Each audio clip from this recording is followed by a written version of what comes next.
Welcome to the Egg Whisperer Show. I'm Dr. Amy, and if you're on a fertility journey, I want you to know that there are many paths to building your family, and each one is worthy and beautiful.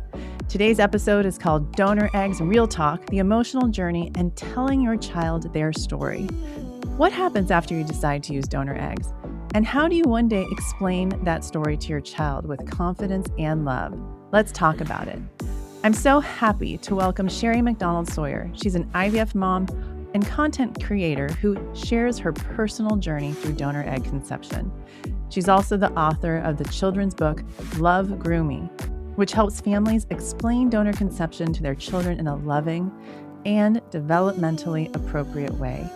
In today's conversation, we're going beyond the medical decision and talking about the emotional layers of choosing donor eggs, what that transition into motherhood looks like, and how to begin telling your child their story in a way that builds trust, identity, and connection.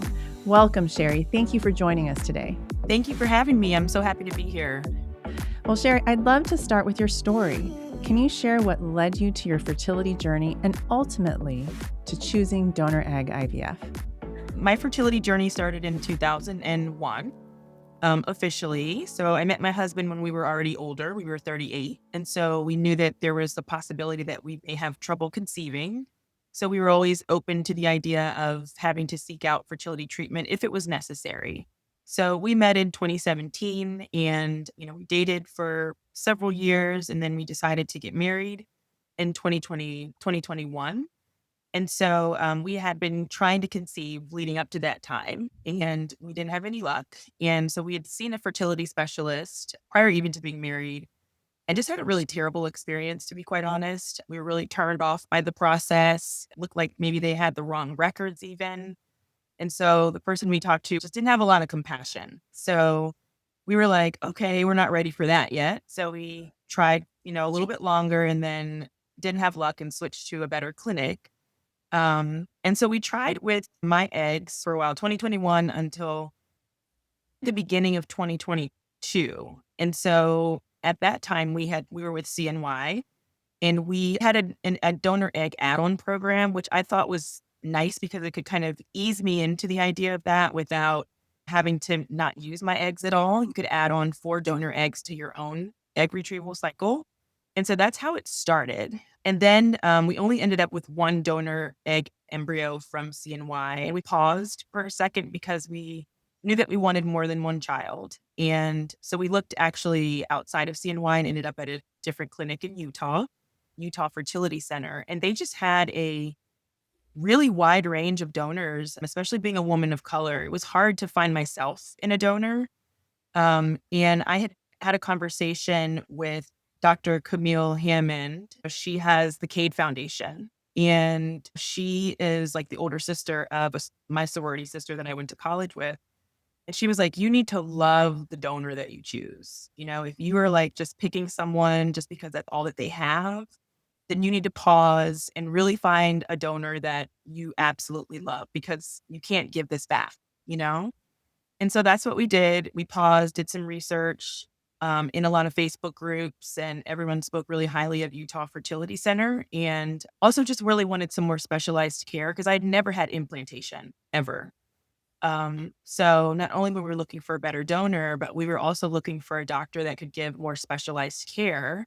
And at that time, the doctor that I was seeing there, Dr. Folk, he's amazing. He discovered that I had adenomyosis. He was going in to remove some polyps with the hysteroscopy. He was just more willing to do more investigating. He's got such a keen eye for even on that saline that he could see things that I'm like, where do you see that? So while he was removing the polyps, he also saw that I had some adenomyosis. We chose our donor and, we had our embryos. We ended up with 6 genetically normal embryos from that. Wow. And we tried to transfer without treating the adeno first. It didn't work. And then we treated the adeno. And then that's how we conceived my beautiful daughter. Oh, that's such a special story. Thank you for sharing that. And that decision can feel really big. What do you remember Yeah. most about the moment you realized donor eggs might be the right path for you? I remember just this feeling of relief. I felt like this burden had been lifted off of me. I think sometimes when you're going through IVF and you're older, you're trying with your own eggs, just in general, anyone going through IVF, you develop this sense of like body insecurity. And, you feel like I can't create a life. Like you grew up all your life probably preventing it, taking birth control and avoiding things. And then the time comes where you want to create life and you can't. It just creates this like negative insecurity sometime with your body image. And so I just said to myself, like, self, when is it going to be too much? Like, how many egg retrievals are you willing to go through to be able to conceive a child? I've always loved things in my life that were not like blood related to me.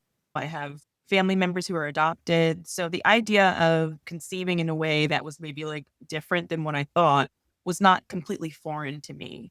I didn't really know much about donor eggs until I started with IVF because that conversation was brought up a lot earlier because I was already 38, but it was always something that was in the back of my mind that was a possibility. But I just remember once all of those transfers with my own eggs did not work, that add-on program was almost like, "Hey, you have more opportunities waiting for you after this. That's not the end." And then what emotions came up that you wish more women understood when they're thinking about the process?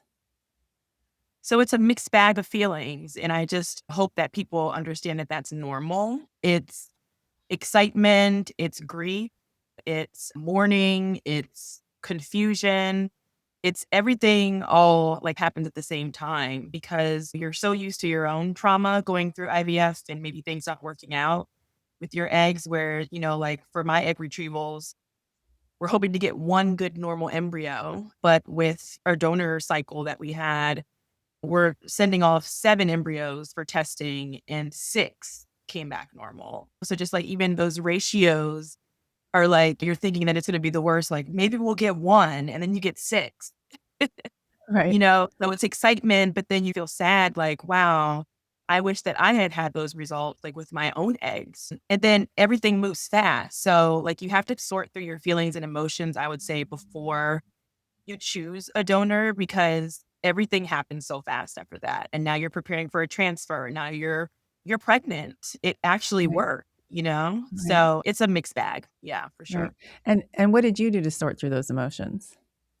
So I did a lot of research. I got online, I got on YouTube. I started to look for stories of women that had used a donor. I watched those channels on repeat like it was Netflix. I did discover a lot of Facebook groups that were specifically for women that were using donor eggs to conceive. And then I just read all those stories. That's what I would do at night. I would sit there and read all the success stories. And then the people that felt comfortable to share pictures of their donor conceived children, I'd be like, wow, this child actually looks just like their mom. And I Right. was like, how beautiful is that? And even the ones that didn't. I discovered one story where a woman, she had red hair and the donor didn't have red hair. The father didn't have red hair, but the baby had red hair. So then it was all these epigenetics and things like that that I was learning about. I just remember the emotions, like the joy that I was feeling and reading all these stories and seeing all these pictures of these families that were created that way. And that really helped seal the deal for me. Yeah. And is there anything that you wish you had known before you had made the decision to use donor eggs? I think for me, the piece of advice that I received about loving the donor, that is something that I probably wish I had heard sooner because it just made the process feel even harder when you're going through and you're looking at profiles. You're looking for your twin, you're not seeing that. I talked to women who'd already conceived their donor eggs and they were like, stop looking for your twin. So I just wish that I knew some of those things in advance. Like my doctor wasn't telling me that necessarily. It was just the real people and the real stories that I went and sought out that gave me that piece of information because it would have just probably made the process a lot easier, I think, and a lot less stressful. Right. Now that you're a mom, has your perspective shifted at all around donor conception? Has anything surprised you now that you're on the other side? Yeah, my daughter, I mean, she is so much like me, like her personality. She looks just like her dad, but her personality, like it's me. And I also think that like what you don't realize is genetics have nothing to do with the love and the culture that you're going to instill in your child. She is super smart. She remembers our routines that we've established. For example, like I've been saying, we'll say grace before meals. I've been saying grace with her since she was 4 months old and she first started solids. And now she can say it on her own and she's 2 years old. And I'm like, I taught her that, you know? Yeah. So those little things surprise me all the time. And like, you're still a regular mom. You're still going to be exhausted. You're still going to be tired.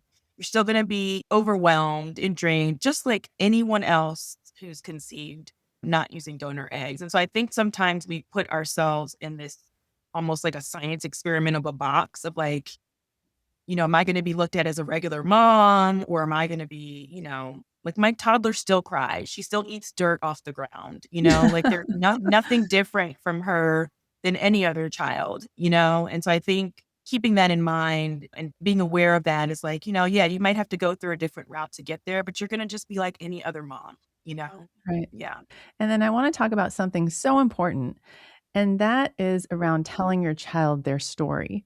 When do you believe parents should start telling their child about their donor conception story and why? I would say as soon as possible. My daughter, her name is Ella.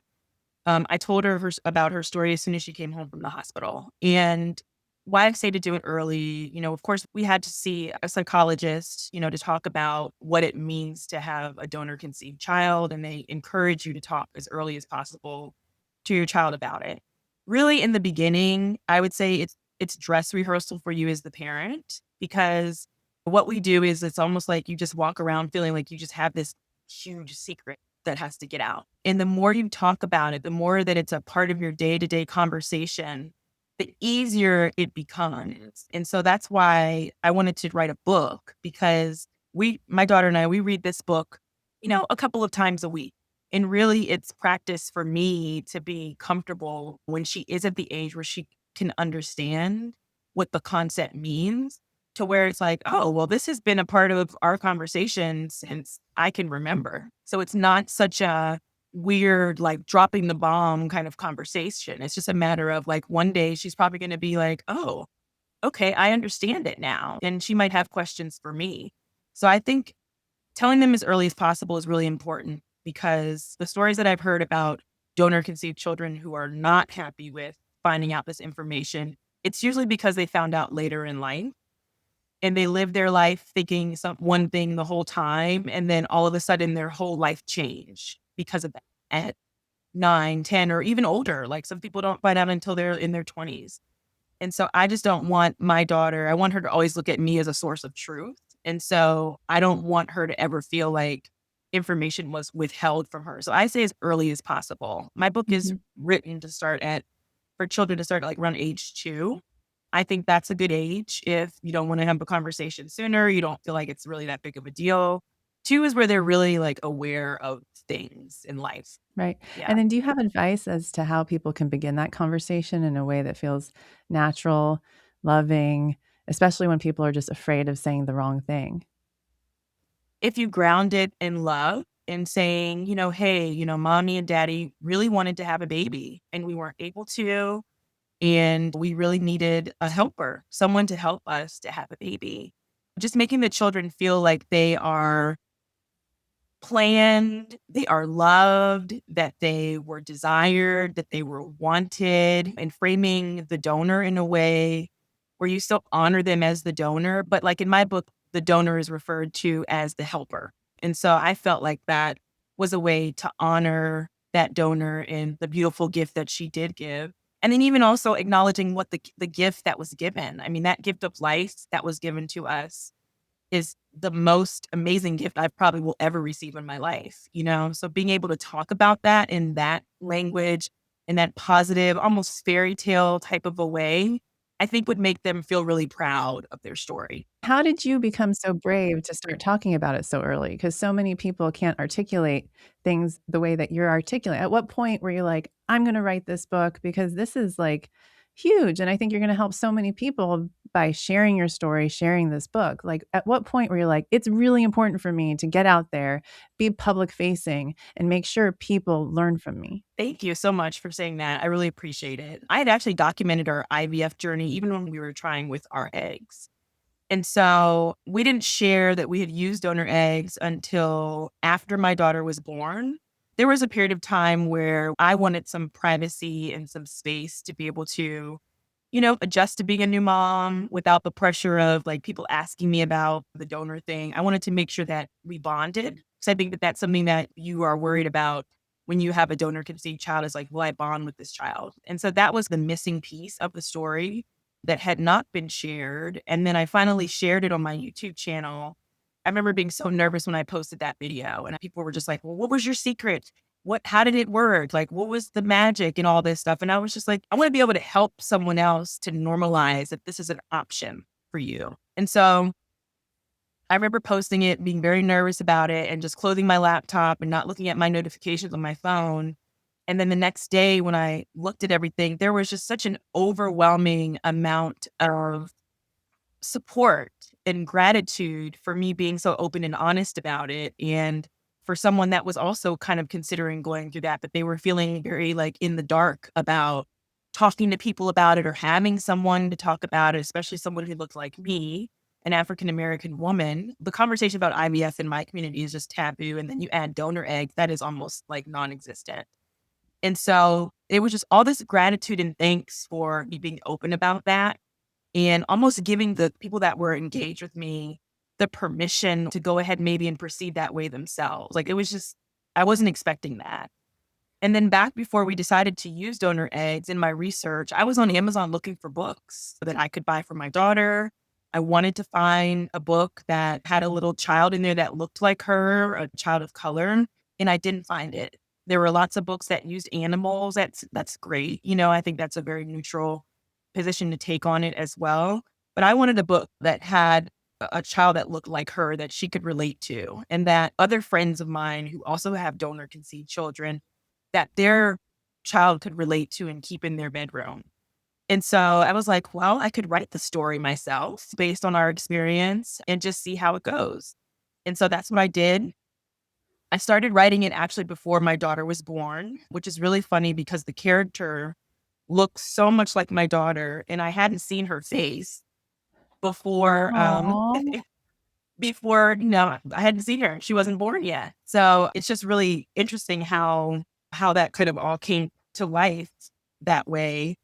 But I decided to write the story myself and I published it last June and I didn't actually launch or release it until November because I was like, again, what am I doing? Like I'm scared, I'm nervous. And then I just kind of closed my eyes and it did it. And it's been wonderful. Wonderful. oh, good. Good. And then you talk about the importance of representation, especially for families of color. What gaps did you notice? You mentioned a little bit about searching for an egg donor, but talk to us Yeah. about even as a fertility patient. As a Black woman, we tend to have to advocate a lot harder for ourselves sometimes. We have to find doctors that will listen to us and take us seriously. Luckily, my experience with my fertility specialist that I saw, I felt like I had to advocate for myself in some situations, but I felt like they were kind to me and fair. We got to the process of looking for donors. That was so hard. I mean, you're talking about out of a database of hundreds of donors, there may be 10 women of color. And that was very disappointing because I think that's the hardest part is, when you're choosing a donor, you do want to see something of yourself in that person. I stopped looking for my twin. I'm 5'10". So I was looking for a 5'10" African American woman with a college degree. And then as I was talking to other people, they were just like, I know that you have a list, but you have to change the list a little bit. In the grand scheme of things, certain things are just not going to matter. Height was one thing that I was just like, I'm just going to let go of that. My daughter is so tall for her age now, which is crazy. The degree thing, what does it matter? You're going to raise your child in a way that, because you went to college and you and your husband have degrees, it's probably going to be something normal for her if that's what she chooses that she wants to do. Stop worrying about that. There were a lot of gaps in choosing a donor, but that was another reason why I think it's important to pivot. If you're working with the clinic, they don't have a big selection of donors in their database, look into egg banks outside if they're willing to work with that. I think you have to be willing to pivot along the way to get as close to what you want as possible. And that's what I was always willing to do, was to just keep pivoting until we got as close to what we needed to as possible. Because there are a lot of Mhm. gaps. Making sure that you get a doctor that is really going to take the time to understand your situation. I mean, I was told prior to the adenomyosis, no one had ever discovered that. I was also told, because I had fibroids, I was told that those needed to be removed. That would have been an unnecessary surgery that I would have had to go through. So I think having like a skeptical mindset is really helpful. It's like, let me get another opinion just to make sure that's solid. So yeah, there's definitely gaps, but I would say for me as a woman of color, the biggest gap was in finding a donor that looked like me or that was similar to me. Yeah, and question for you, were you treated any differently? Because I think sometimes patients are worried, like when they go to their OBGYN and the OBGYN finds out that they use an egg donor, that somehow they're treated differently in pregnancy. Did you experience that at all? I did not experience it, but I was a little worried about it. I'm so glad that you brought that up because I didn't even think I was fully aware of it. Like when we were newly pregnant and you're giving them all your information and they're talking to you about your age and stuff. And then you're like, oh, well, we used a donor. My donor was in her 20s. I don't know what kind of reaction I expected, but I think I expected them to be like, maybe looking down at me a little bit, but they didn't. They were like, oh, well, that's wonderful. We still have to treat you because you're carrying the baby as an older, advanced maternal pregnancy, all those things. But yeah, you definitely feel like you're going to be judged a little bit, you know? Yeah. But you're not saying it doesn't happen, but it did happen to me. So I Yeah. was I was thankful for that at least. Yeah. And I think sometimes patients have fear if they tell the care team, and let's say the baby's here, they have family in the room, pediatrician walks in and starts Mhm. asking about the egg donor, that Yeah. somehow they're going to reveal things to family that you may not want to reveal so early. So, how Yeah. did you handle that part of things? I was very particular about my birth plan. I had a birth plan. It was on paper. My husband and I talked about it prior. I was very adamant about not wanting any family in the room with us when Ella was born. We actually didn't have anyone even come to the hospital. Family did not meet her until she came home. At least, like, I think my sister came by. But we were very adamant about not having anyone even at home with us until maybe 2 weeks after I had delivered, because I wanted to make sure that we had time to bond, that I had time to bond. I wanted breastfeeding to go well. I didn't want anyone in my ear about do this, do that, do this, don't do that. Have not had anything to do with donor conception, but I just wanted space and time to figure things out, figure out my feelings, figure out breastfeeding, bonding, and all those things. So I personally didn't have anyone there. It was just my husband and I and my doula. I'm sure that was hard for your family because I'm sure they just wanted to dive right in and be there with you. But I think that's great advice for people. And Yeah. I actually tell people, don't have anyone in the house until your baby's 30 days old or more. And people look Yeah. at me like, but there's going to be so much pressure from everybody to come over. And I'm like, you just got to stay strong. Yeah. I was very particular about that because we both come from families where I think like both of our moms are pretty opinionated in how to raise kids. And so I knew that about them. And I just knew mentally that that would probably make me feel a certain way. And you're already going to feel a little insecure once your baby's here. Even though you're excited and you're happy, you're still probably going to feel a little unworthy. I hate to say that, but like it's just the truth. Like you're gonna feel a little unworthy, like, wow, like I used the donor to conceive this beautiful baby, and they're looking up at me and all they know is me, but I have this secret that I need to tell them. And you just need time to like normalize your new life now as a mom of a donor conceived child. And some parents are very supportive. I have friends that were able to share that right away with their families, but we didn't even tell our families that we used a donor until Ella was probably 3 months old. And we just wanted to protect our bubble of happiness and the joy to have her there without anyone potentially saying anything crazy to take away from it. And no one did. Everyone were so happy for us. Everyone was great. But just in case someone said something crazy, I just didn't want that to happen within that little bubble. Well, this is all great advice for people who are listening, who are on a donor egg journey and people who are pregnant or even just delivered. Was there anything about your adenomyosis that caused your doctor to take pause before trying again? Or how did you guys address that? Yeah, so we used Depo Lupron to address Hmm. the adenomyosis. So I took it for Hmm. 3 months prior to conceiving Ella. Well, that's pretty impressive that even despite being suppressed, your ovaries still woke up and you were able to do Yeah. a modified natural. That's pretty great. Now that you mentioned that, I was like, wow, body, you're still working out there. Because we did use follistem to grow 2 follicles. And I was Uh-huh. like, oh, God, this is not going to work. They Yeah. are sound asleep. They're not going to wake up. And it was fine. Everything was great, so that worked Yeah. really well. Yeah. Well, I'm so Yeah. glad you've shared your story with us today. So I just want to hear more about your book, where listeners can buy it, where they can find you and connect with you about your work. Absolutely. So my book is available on Amazon. If you search for Love Groom Me and Sherri Sawyer, Sawyer has 2 R's. It'll come up there. It's also available through Walmart as well. I saw it online there the other day. Yes, it's been distributed there too. But I also have a website. You can go to I am Sherri, SHERRI, Yvette, YVETTE.com. And there's a link there that will take you to a page to be able to purchase the book as well.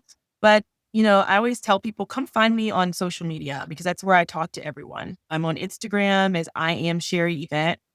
I'm on TikTok as well as I am Sherri Yvette. And then I have this YouTube channel. So it's just at Sherri Yvette.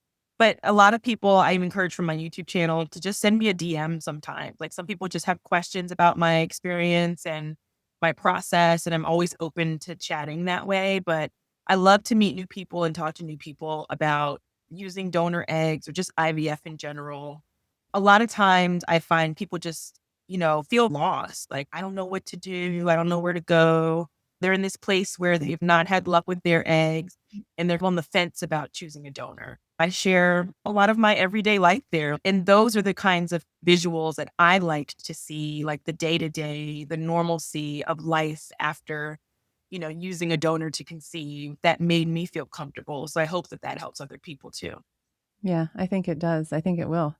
Thank you for that. Yeah. Is there anything else you want to add, Sherri, today? This is not an easy decision by any means. Even me getting to this point, it was hard along the way at each transition, each failure, each victory. So feeling awkward or weird or just in a place of this just feels like difficult, that's okay. I just want to say that it's okay to feel that way. And the more you could create some community around yourself of other people who have also used donor eggs, friends, family, if you're comfortable sharing with them, the better you're going to feel. Because, like, even now, I've met people online when we started our fertility journeys together using our own eggs. And now we both have donor conceived children, and our children actually go to the same daycare and we live Oh, down the wow. street from each other. So that has just helped so much and build your community and just know that feeling however you're feeling is okay. Very wise words. Well, Sherri, thank Thank you you. so much for sharing your story so openly and for the work you're doing to support families on this path. To everyone listening, I'll have links to Sherri's book and everything we talked about today in the show notes. Make sure to subscribe to the Egg Whisperer Show on YouTube and Spotify so you never miss an episode. And remember, there are many ways to grow a family, and your story is valid, your love is real, and you deserve to keep moving forward. Keep sparkling.